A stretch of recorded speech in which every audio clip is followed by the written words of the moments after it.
Hi, welcome to Literary Deep Dives and Discussions with me, A.L. Liskey, the author of the Unseen Operative series. Today I am joined by my guest, Bree Martinson, a fellow indie author and a poet. Hi. So, just as we get started, I have introduced you before on Instagram briefly that you have written a short YA fantasy series and that you are a poet, although you haven't published any of those yet. So, why don't you tell us a little bit about yourself and your author journey?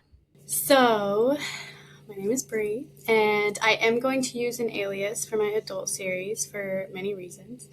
But honestly, it was very interesting because I was never really interested in writing. I mean, I touched up a little bit on assignments in like elementary school and stuff.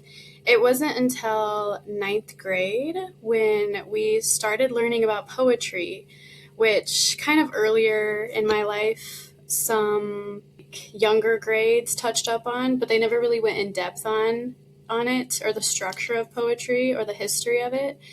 And no, it was ninth grade. Yeah. And in ninth grade, we started having more freedom with the poetry we were writing. And it was actually took just an English teacher to tell me that I had potential and I was good at it. And I got this like huge epiphany and I was like, what? Because like I never looked at myself like I was a creative person. I enjoyed like doodling and like the short stories we wrote in elementary school, but I never thought I was good enough to like go anywhere with it. So I didn't really nurture it until my ninth grade English teacher told me that I was good. And I was like, oh, okay. I started rethinking the way I wrote things, and it kind of encouraged me to just write more poetry. And I just kept writing so much poetry. I still have one of my old notebooks, which I look back at, and I'm really grateful she did tell me I was good. Because looking back, I thought they were very cringy and not so good.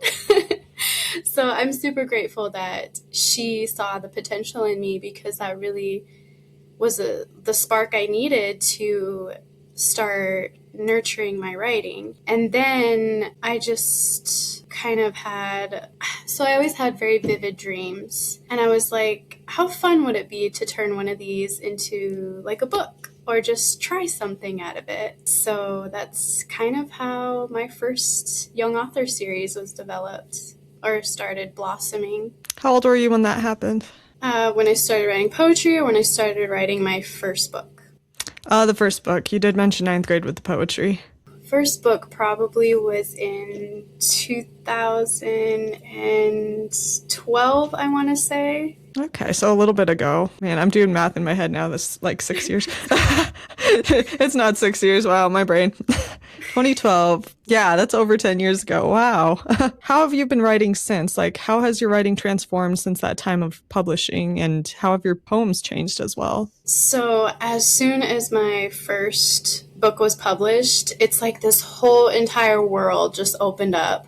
And I actually started like an origin book. I started like mapping out my sequels, and then I got an idea for an adult series, so I started writing those. So I have like seven unfinished books that I'm working on that I just kind of scatter around and like touch on here and there. And poetry, I never stopped writing poetry because it is near and dear to my heart because it was the birth of my writing. So I think it's developed so well and so good, and I stopped kind of limiting myself to what I thought poetry should be or the structure of it, because when people think of poetry, they think of like a lot of rhyming and stuff. That's not that's not the only poetry is. It's so Mm-hmm. much more. It's truly an art form. And then looking at other people's poetry kind of helps me play with that and restructure. So I'm very playful and adventurous with my poetry now, and I've actually considered a couple masterpieces in my opinion, which is really hard for me to admit sometimes, but I really love them and love rereading them. You mentioned a lot of interesting things there. First, You know, it's interesting in most authors' origin stories that there happens to be a person that first believes in them and lets them know that, hey, you are good at this, you have potential in this. Like for myself, I was first a nonfiction writer. I still very much am. I like to write nonfiction articles. So writing fiction just came out of the blue, but it was somebody who read my nonfiction articles that looked at my writing and they said, you could write a good classic. And I was like, what?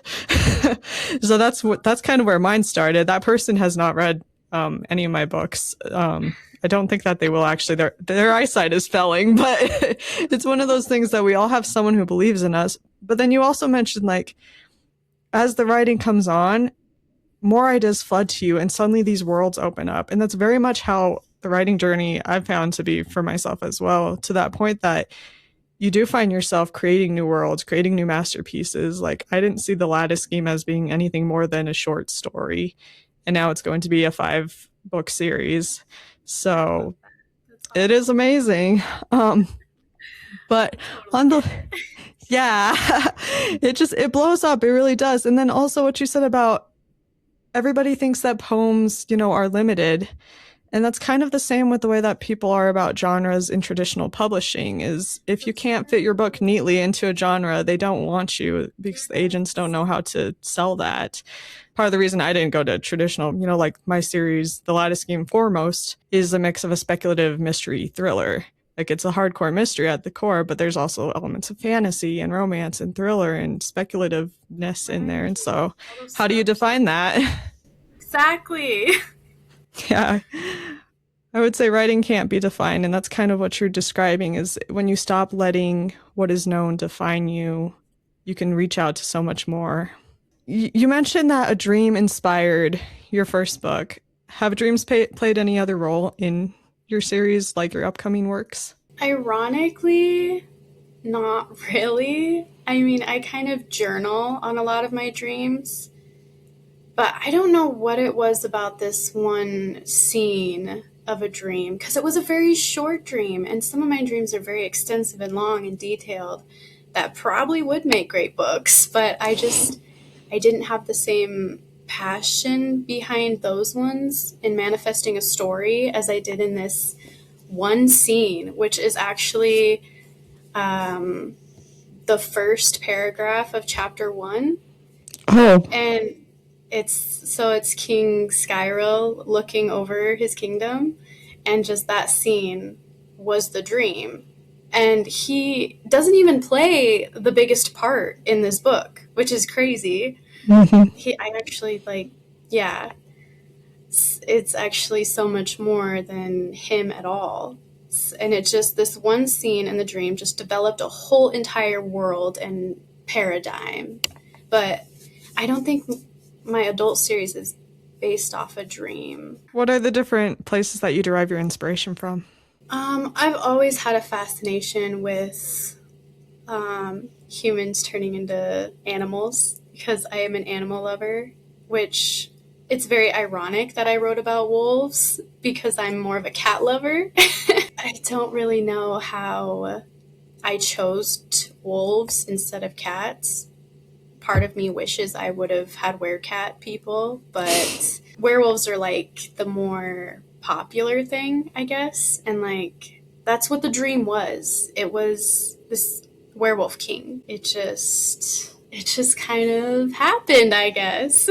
Yeah, just one little thing can start a whole series. Yes, which is honestly really incredible to think about. You just have one little idea and then you can create a whole entire universe out of it. Very much. I really enjoyed your first book. I'm still Thank working my way through you. the second. I'm It curious gets to see what you think of the comparison and the growth of the writing between the two. absolutely. I also look forward to when your adult series comes out. I'm sure that there'll be quite a leap from that as well. I'm trying to like harp on myself and like really ingrain it in myself because I know it's going to be so good.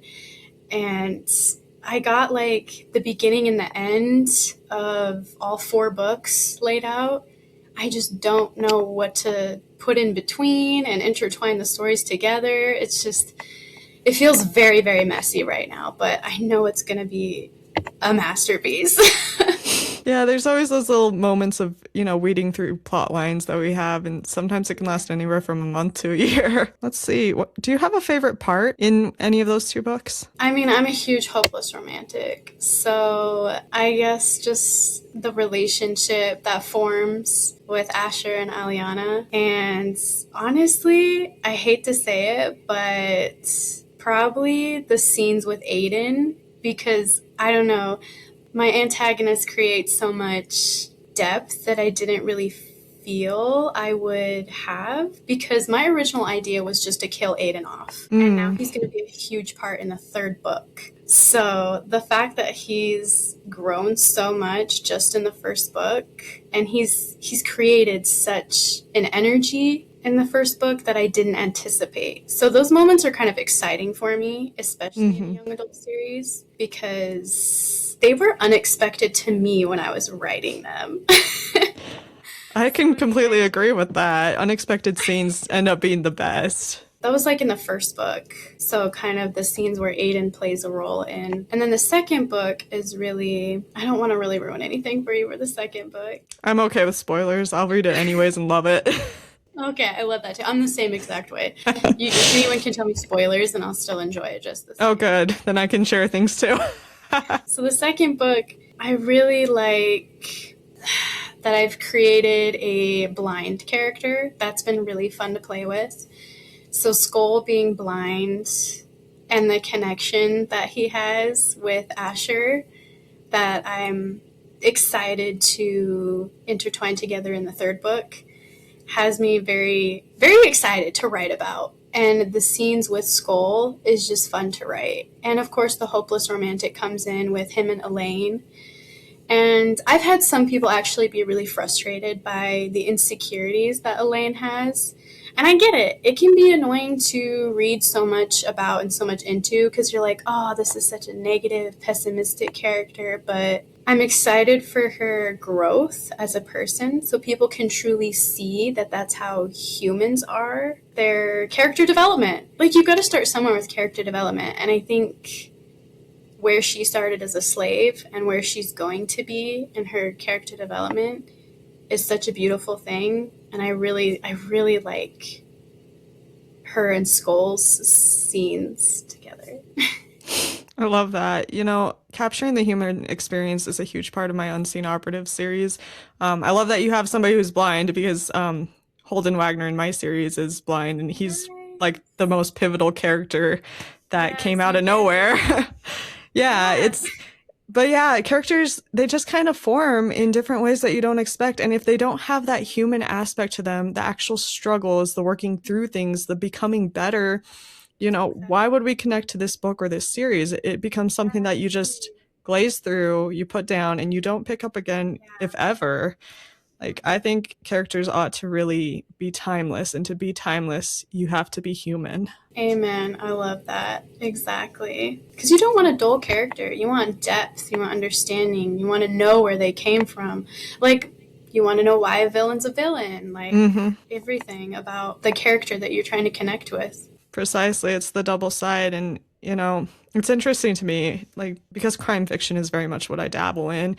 There's so many ways you can look at these criminals and see that they really are humans doing what they believe is right, and it's Mhm. always skewed. But then you look at the current events in the world, and it's so funny how we forget that we're all in our own way a villain and a good guy. It's just what angle Absolutely. we're looking at. I love that you're presenting that perception, and that presenting their perception as like what they feel and believe, truly believe as their experience.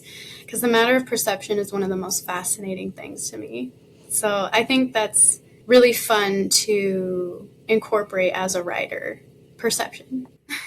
Very much. It's been the most entertaining part of the series. Right now I'm editing the second book. And I have a Exciting. psychopathic criminal in it. And that has been eye opening for me because one of my biggest questions in life that I explore in the series is like, why? Why do people who are, talented and capable and have so much potential do bad things? And yet, being in this person's head, I'm kind of like, wow, I never considered this before. And it makes me look back at my past with like my abusive father and different people that I've talk to who have had traumas and kind of look at their circumstances a lot differently. Not saying that, doing bad things is right. It isn't. Right. But you have a higher level of compassion and a better way to approach it than you did before. I love that so much. It sounds like you have so much fun researching your characters and writing them out. Yeah, it's fascinating. The fascinating thing about that, though, is that I don't actually do a lot of research for my characters. They literally just come to me. Yeah, I've been thinking of making that into a post, actually. But yeah, it's like the moment that I started writing, I just knew Azure. I knew her inside and out. I knew what she was going to do, what she was going to be like. And every time a character comes in, it's kind of like that. I don't necessarily know everything they're going to do because they do pull some awful surprises on me that just mess me up for days. But Don't you love that? yeah. Yeah, it's the best part is you're literally meeting a new person. And I don't really know how authors sit down and like write out, I need a character that does this and has these qualities. I couldn't do that, but some people do. So that's structured characters like that either. They just happen, like you said. yeah. It's quite unique. They're birds. Yes, I like that. Birds into our minds. So I was going to ask what your process of character building and world building is. Do you want to elaborate anything else on that? Yeah.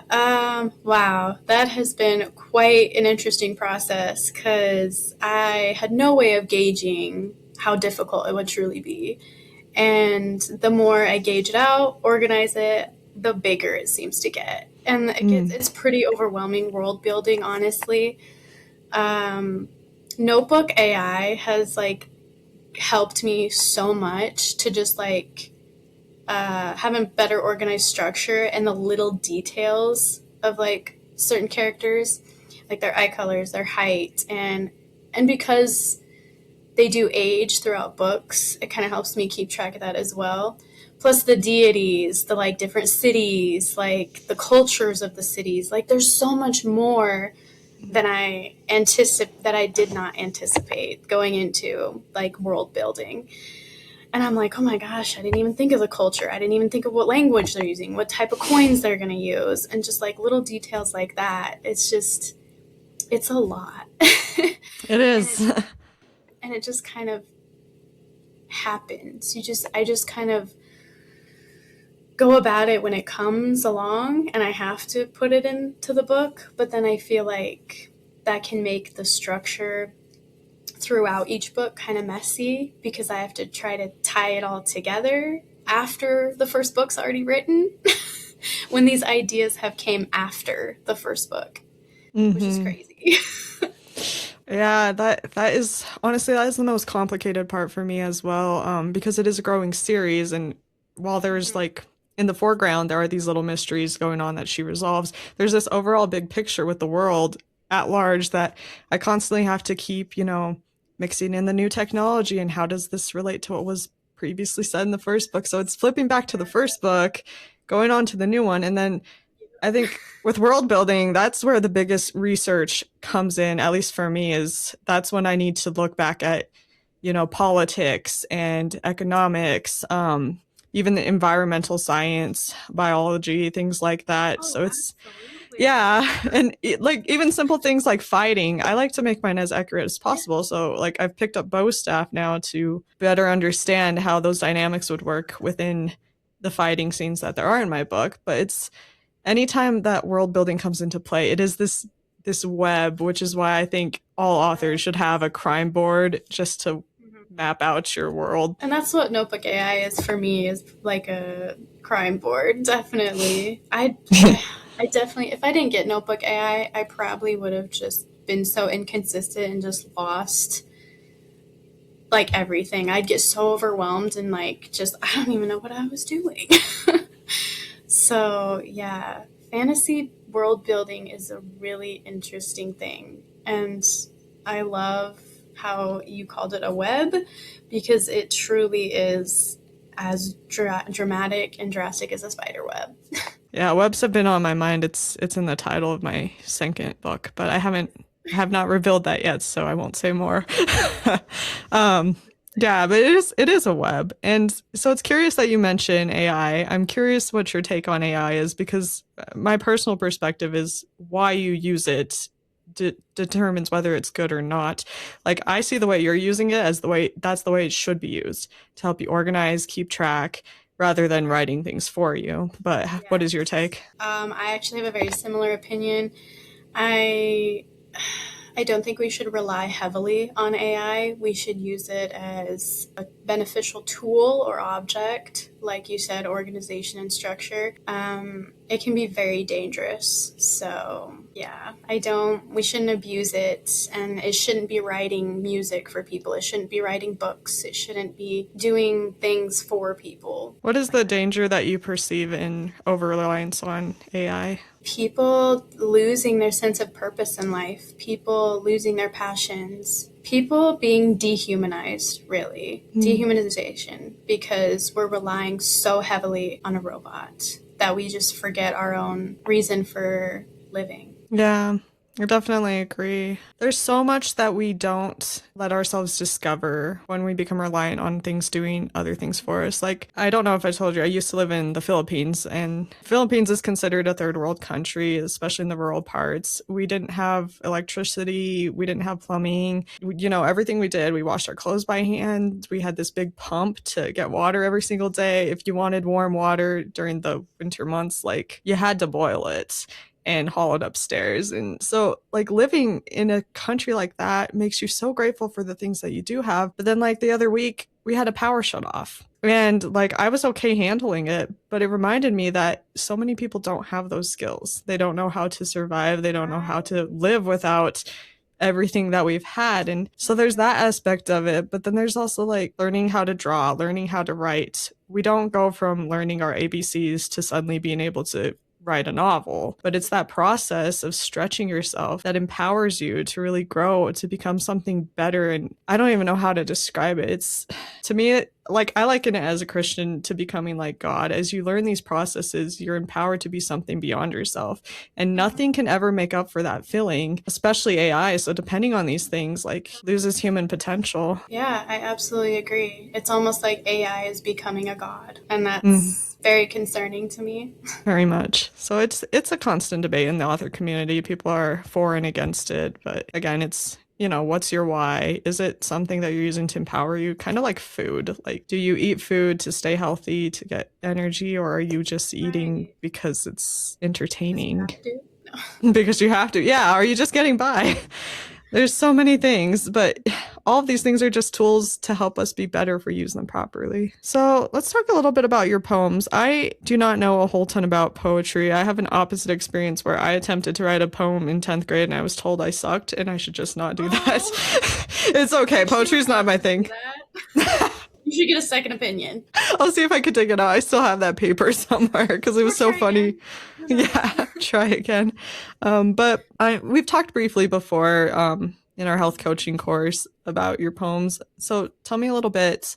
What are your poems about and what inspires them? Oh man, okay. So, my poetry actually helped me greatly in acknowledging and understanding my emotions. So, being raised a spoiled child, I kind of had a hard time regulating emotions because I didn't get the space to feel them out, if that makes sense, because I was a little coddled and I was just given whatever I wanted and like to make me feel better. So I didn't get to feel my sadness. I didn't get to feel my anger, like gauge it out. It was very very chaotic and I didn't know how to regulate them at all.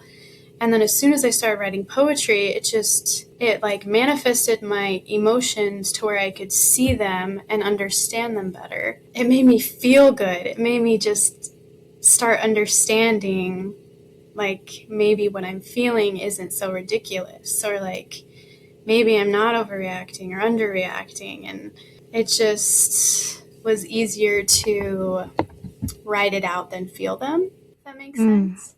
yes, absolutely. The poetry, in a sense, was like became a comfort in my discomfort. And so most of them are about emotions. Most of them are about my experiences and how I felt about myself. I got like bullied at school sometimes, just like a lot of experiences. So they're depressing. They started out very depressing. My poetry now is so different. It's so light. It's so optimistic. It might start depressing and then it flips to optimism. I started in this darkness and now they're turning into beautiful light things. And I'm starting to write more and more about God, which makes me feel so much more. And I love them. That's incredible. I like that, a darkness to light. That's very narrative with a lot of religious things as well, but I think in life in general, when we're born, it's kind of like we're in this dark place in the womb, and then when we come out into light, emotions are very much the same when we're discovering them or learning to identify them as darkness to light. I know, like in my own journey, because of the way that I was raised, I've had to come to relearn what emotions are over the time, and writing has helped me with that as well. But I especially love how you mentioned that now God is coming into your poems. Religious aspects are found throughout my series because, like I said, I'm a nonfiction writer. I'm not a nonprofit. I'm a nonfiction writer. I write a lot of theology. So God very much played a huge hand in writing my book for me. Like the entire plotline of the Lattice Game, I didn't see coming. That was all him. But I'm curious, how does God's hand show in your works now, and how does that impact the rest of your life? So, ironically, in my first book, I didn't really have much expectations. I was just writing to write and see what came out. So I do believe God, did help me with that first book quite a bit.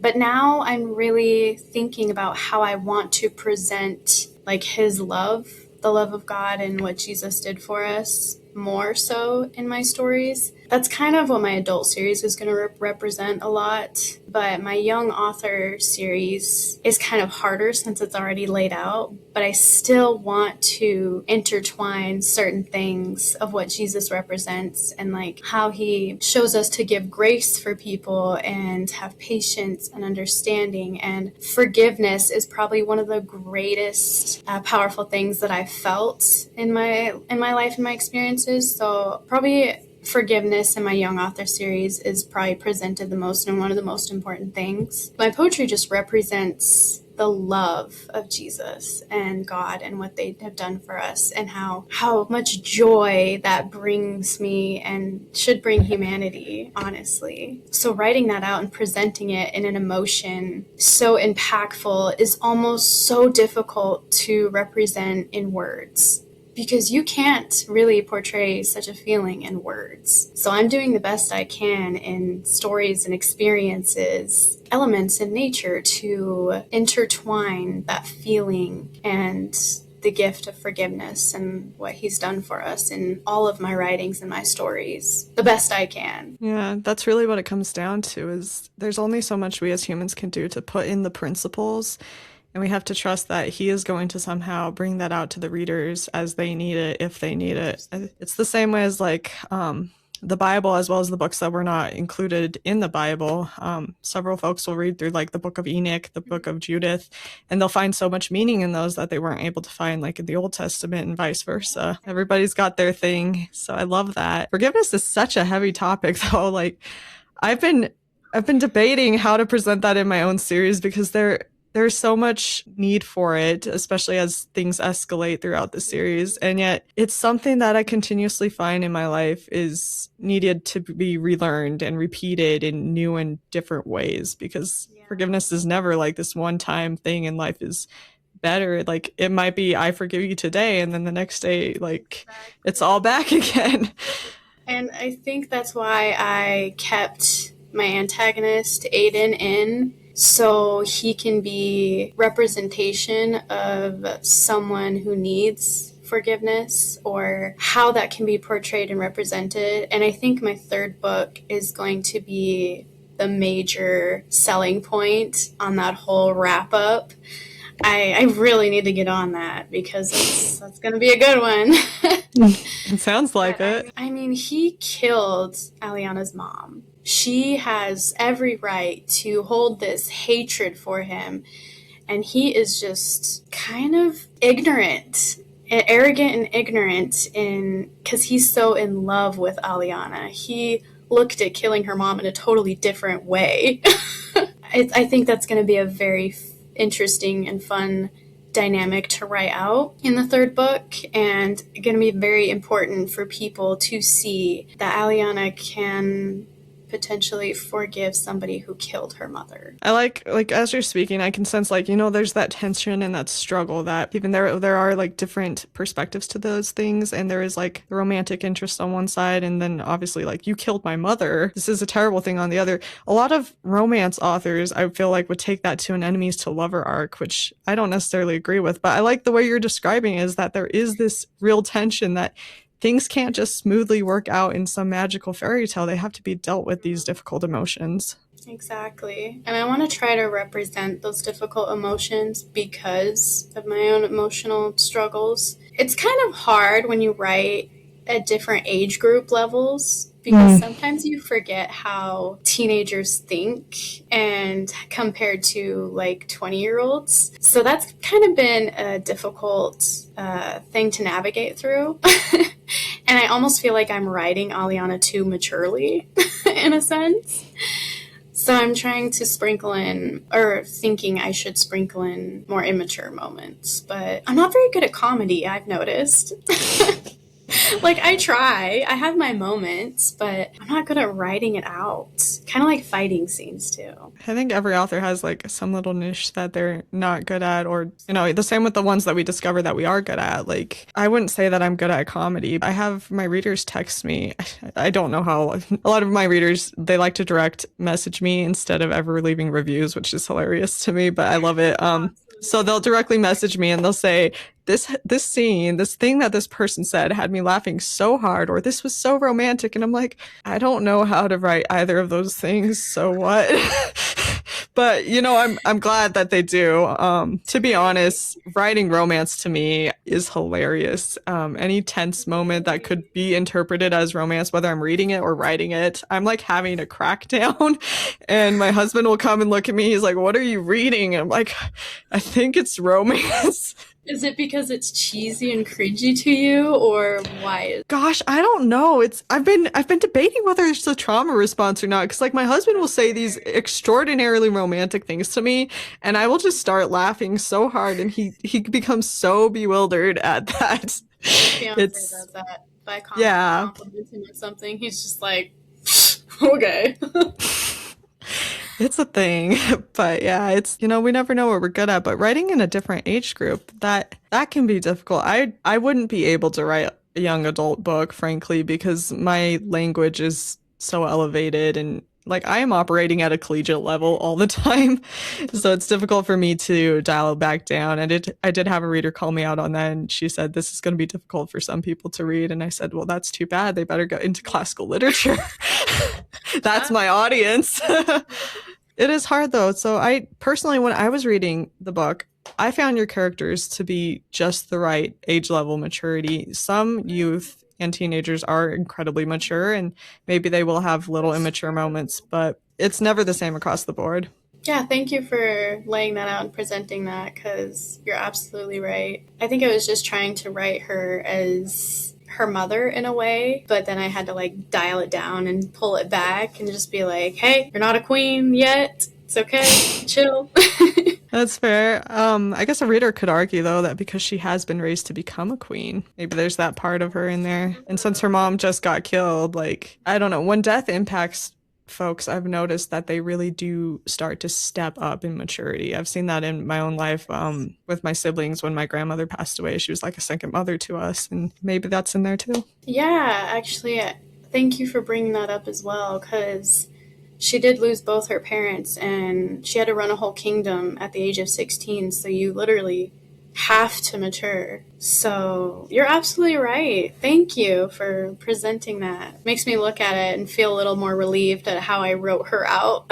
I think all of us authors have those insecurities that some readers are going to look at our characters and it'll fall short, it'll fall flat, and we'll feel like we let them down in that way. So just like looking over your journey, writing poetry, becoming an author, and the works that you have right now, what would you say the greatest joys are? And then what would you say the greatest difficulties are? The greatest joys are seeing what I'm capable of, seeing what God has gifted me with, and that I'm utilizing it. Reading back at the abilities I've used to create a whole world, like that is very, very joyful to see all of that laid out and that I put in that work. I mean, God, of course, God is always behind it in the background and at the forefront. It just feels so good that I'm capable of something like that. And one of the greatest difficulties is not writing as much as I know I should, not having it finished quicker amount of time. Because my first book probably took me 5 years to write, 5 or 7. And then my second book took me 5. And I know that's just me having that writer's block moment in there, which writer's block is the worst and very frustrating. And I know that's what's been stalling me and stopping me from finishing literally anything. I have about 200 unfinished poems. So, like, I start things, but I have the most difficult time committing to finishing them because when I show up, I just draw a blank. And that's so frustrating to me because I know it's going to be good and I know it needs to get done and I want it to be done because it'll feel so good. But I can't. I get that. I totally had, yesterday, I'm not even, it's not writer's block for me right now. It's editor's block because I've been on this scene for 2 days now. I need to rewrite this dialogue. I just know it and I can feel it. I can feel God's in me saying that this isn't adding up yet.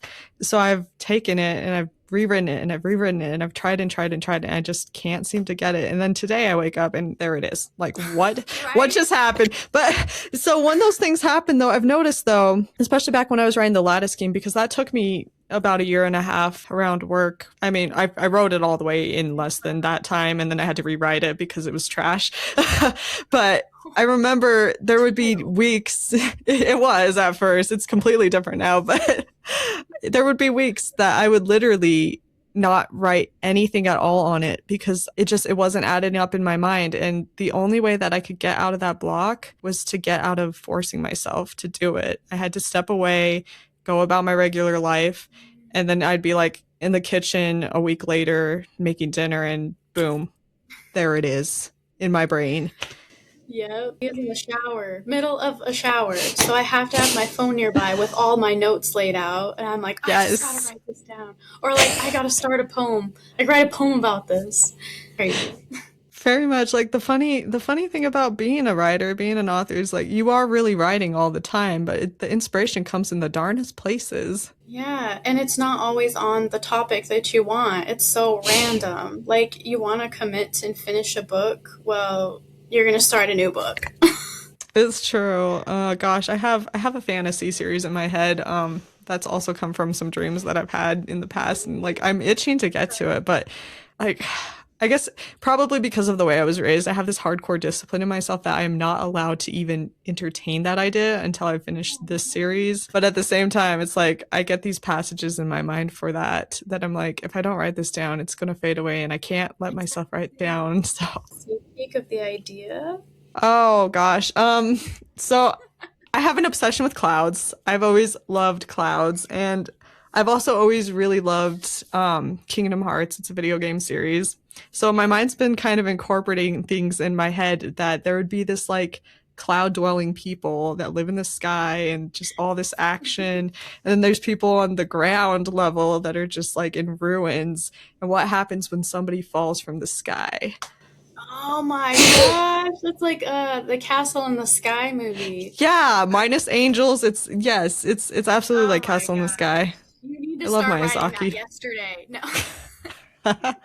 I'll get to it eventually when I get done with the Unseen Operative. I will. But speaking on upcoming works, so you've mentioned your adult series a lot. Tell us a little bit more about that. Like, how many books is it? What is the premise? That is going to be 4 books. It is called the Nephilim Trials.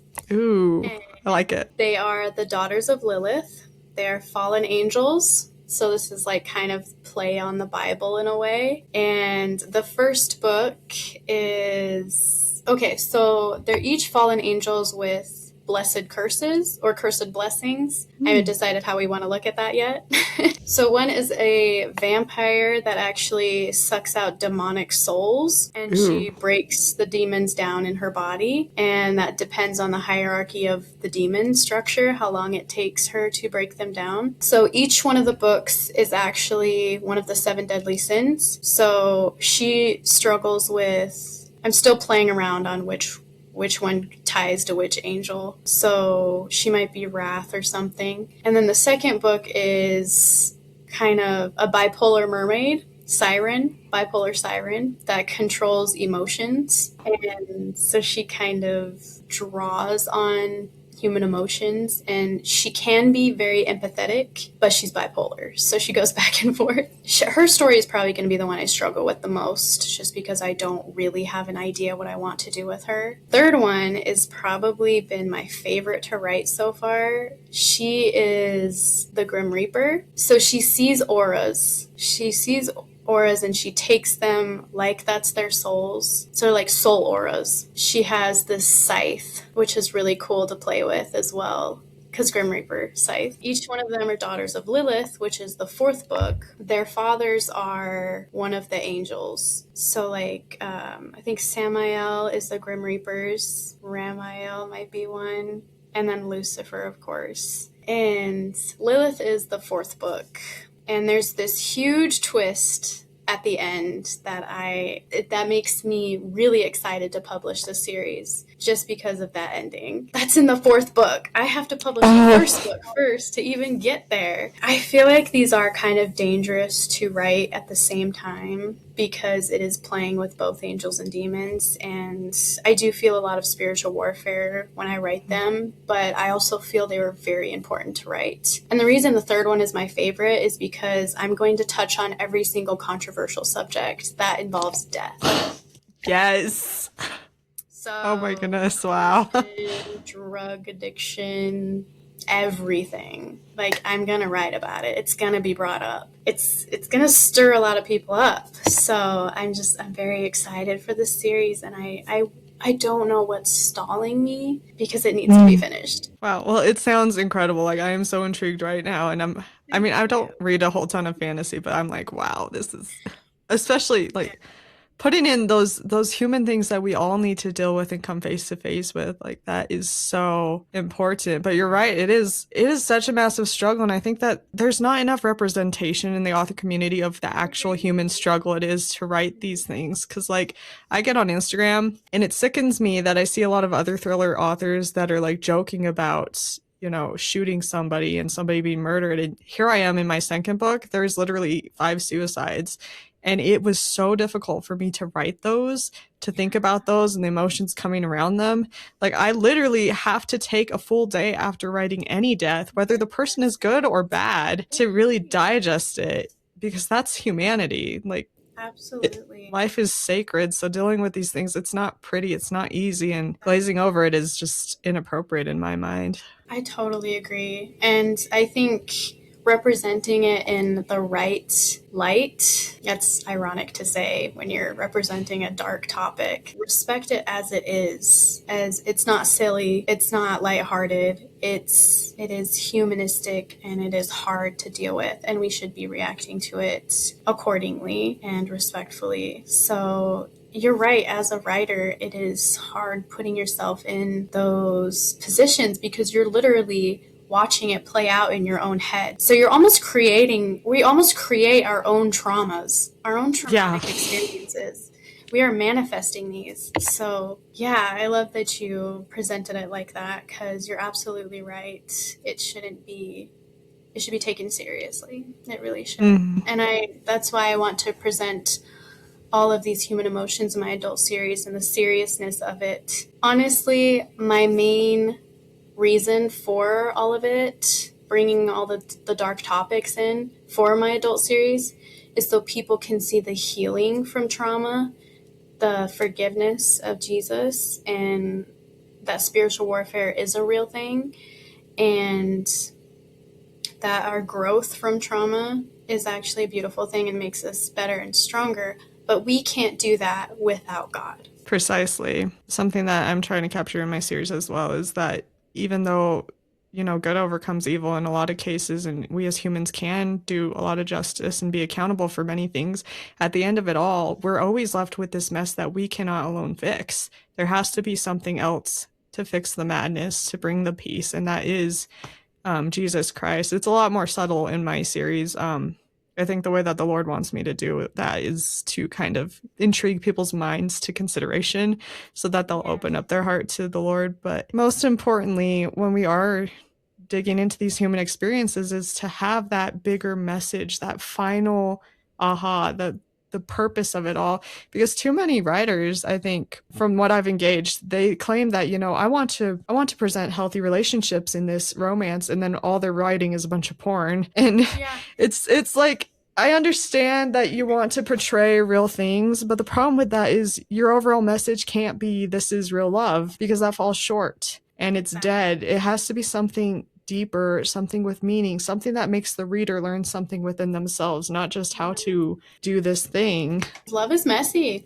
Like, Mm-hmm. I've never seen a perfect relationship. I feel like me and my fiance's relationship is like pretty close because we don't fight very often. I mean, we just bicker and argue, but we still bicker and argue. We still have our differences. We still struggle with certain things like financial struggles, or like just like things that you would struggle on your own, but you're coexisting with somebody else. So you have to compromise. You have to respect them. It's just this foundation that you build together, and building is messy. So love can be messy. You gotta want it. And so even though I'm a hopeless romantic, I don't always present love as pure and beautiful unless it is the love of God, which God still had his wrath in the Old Testament. So He did, yeah. even though he loved us so much. It is. It's about learning proper proportions and having the full experience of it. One of my favorite scriptural verses says that there must needs be an opposition in all things, because without it, good can't happen and bad can't happen. And that's true. Like, just like lifting weights, if I want to get stronger, I have to lift something heavy. If there's not a bad side to our relationship, how can I know what is good? Kind of thing. It's not saying that there needs to be extreme bad, but there has to be that tension.